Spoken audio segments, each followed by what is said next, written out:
Thank you, Sandra. You always do such a good job of setting the scene and setting the tone. And this challenge of dehumanization and humanization, I think, resonates, at least for me, in some of my previous presentations. I think of MLK in particular and his promotion of love. I also think of James Baldwin and his ferocity, but still his promotion of love in the process, at least in the context of the U.S., of civil rights struggles. I also think of music, because I think that music is an important way that we can remember our humanity and remember our common humanity.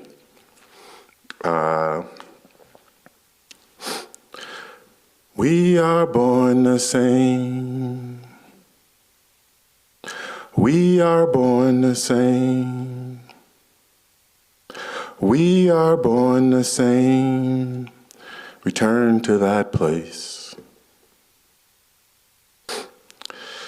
These words are the lyrics from Grammy award-winning singer, pianist, composer, filmmaker, Jon Batiste. He uses these to begin and repeat throughout his song called Worship from his 2023 album, World Music Radio. We are born the same. Return to that place. In preparing for today, I felt this would be a good place to begin this morning. So, good morning, everyone, and welcome. Welcome to this gathering of people of all ages and creeds and genders and races and backgrounds and perspectives. People of all kinds of beautiful lives and diverse experiences. I'm honored to be here again before you and to join with you in bringing in the calendar new year, 2024. If you're wondering, all the New Year's parties were building on a 24-karat gold theme, so here you are, right? I'm continuing that tradition, hopefully to inspire the joy and the theme of love and liberation that Sandra and I talked about in terms of a theme for orienting this year in some ways, or at least this month. So this is partly how I feel liberated. However we mark it, birthdays, anniversaries, solstices, or through our calendars, each new year gives us an opportunity to reflect on the past and consider things we may want to continue, as well as things we may want to change about ourselves, about our relationships, about our work, about what we see in the world. As we begin this year reflecting on this past year, looking ahead to what's unfolding, wars, political controversy, political elections, lack of snow, I want to propose that we take Jon Batiste's words to heart, that we try to keep them in our hearts. We are born the same. How might we continue to return to that place as we act and do and live in 2024 and beyond? I use these words, we are born the same, return to that place, as a reminder, an anchor, and a launching point for us to reconnect to our common humanity. Our world today would have us continually focus on our differences, for money, for power, for all kinds of reasons. And sometimes it's music and musicians that help us review, literally see again what's going on, to transform our tendencies and habits. We are born the same. Let's keep returning to that place. Today I want to talk about this possibility often encountered in music, this possibility of seeing and experiencing things differently, what we have called the transformative power of music. As has been my tendency in this context, I build on my own experiences with music, and again, I hope that there's something that you all can take from this reflection. Again, we are all born the same, even as our lives diverge and take shape in a variety of ways. We all have our personal relationships and our personal journeys with music, from our earliest experiences to our current engagements. We may not all remember it, but when we were babies, many of us were soothed through the sounds of our parents' and caregivers' voices as they sang to us. sang to comfort us, sang us to sleep, sang for the enjoyment of singing. When we learn to participate musically, we often learn to sing, singing our ABCs, singing at holidays, singing in the practice of worship, singing for fun while we played. Many of our early schooling, at least in the U.S., often engages these musical experiences.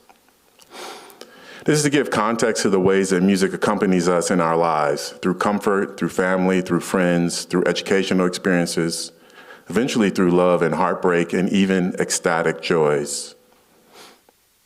One of the transformative aspects that I see in music is this social aspect. Music often gets us out of ourselves and connects us with others. It encourages and reminds us that we are connected to a broader world and many other humans in the world. It can also transport us to different times and different places in our life experiences. My earliest memories with music comes from playing hand drums, djembes in particular, as well as from singing. I attended a small Afrocentric private charter school in Chicago from ages 3 to 8. And this school, called the New Concept Development Center, was created in the post-civil rights era as one of the many responses to the limitations of public education in relation to positive and accurate representations of African Americans in history, in literature, in science, in politics, and in the arts. The overall cultural education was aimed toward recognizing, promoting, and ideally exemplifying the struggles and achievements of African Americans and others in the broader African diaspora. We celebrated Kwanzaa, for example, in contrast to and often in conjunction with Christmas. We engaged with the work of Fannie Lou Hamer, Harriet Tubman, Sojourner Truth, as well as Patrice Lumumba, Malcolm X, Marcus Garvey, and Martin Luther King Jr. And we often sang and played instruments that represented the broader African diaspora. In this context, I learned to play djembe from the ages of 6 to 9. Many of the songs we sang still resonate with me today. We would sing in celebrations for the new year or the end of the year. I believe that children are our future. Teach them well and let them lead the way. Show them all the beauty they possess inside. Give them a sense of pride to make it easier. Let the children's laughter remind us how we used to be. We would sing Lift Every Voice and Sing. I won't get into that. And we also sang a variety of Kwanzaa songs that many members of the community developed because prior to the 1970s, Kwanzaa didn't exist. And at the end of each of those school days, we would sing a song, we have done good things today, and we're gonna do good things again tomorrow. We have done good things today, and we're gonna do good things again tomorrow. Did you? Yes, I did. Will you? Yes, I will. Will you? Yes, I will. Will you? Yes, I will. Will you? Yes, I will. Will you? Yes, I will. Will you? One more time.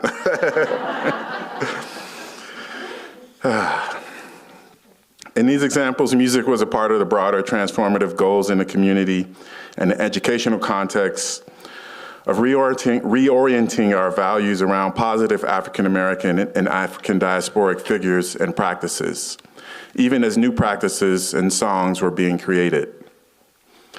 When I left this school around 4th grade, I left behind many of these everyday musical practices, even though at home and then outside in the community, we often continued the Kwanzaa celebrations.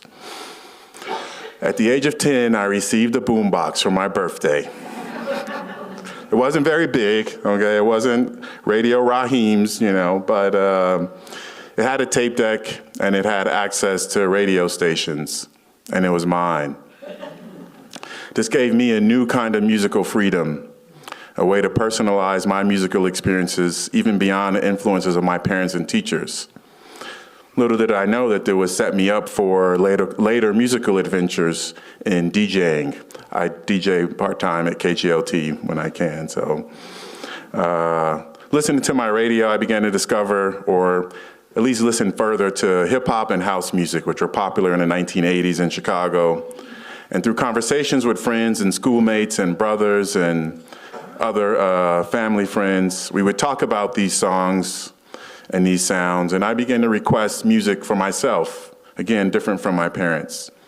I also was influenced by my parents. Stevie Wonder, I remember fondly, particularly, I don't know actually the title, but the album with Happy Birthday to Ya. So that album with all that stuff. And James Taylor on the other side. And we were ring around the rosy children. They were circles around the sun. Never give up, never slow down, never grow old, never ever die young. These are songs that James Taylor I would listen to. My father had it in the car, so we'd play over and over and over and over. And I was like, well, I actually like that song. I'm gonna learn it. In high school, continuing with different musical experiences, we would beatbox in the lunchroom or in study hall and try to rap and battle. And this often transformed the school space into something else, something more than academic studies. And music has that possibility to help us transform our spaces into something more than the physical walls or even the initial intentions that they might exist or might have intended to exist. They also help us transport us outside of any given moment. I tried and failed to become a college party DJ. I bought turntables and worked to learn how to scratch and mix, but I couldn't get over that imaginative barrier of moving out of the dorm room into the dance hall. But it did give me a chance to engage with the music production side, albums and vinyl recordings, and looking at all the people that it took to produce a given song or a record.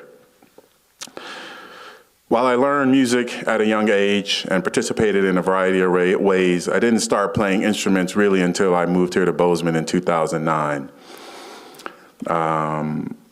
When I moved here, I decided to play the congas. I love dancing salsa, and I always loved congas, and I had money.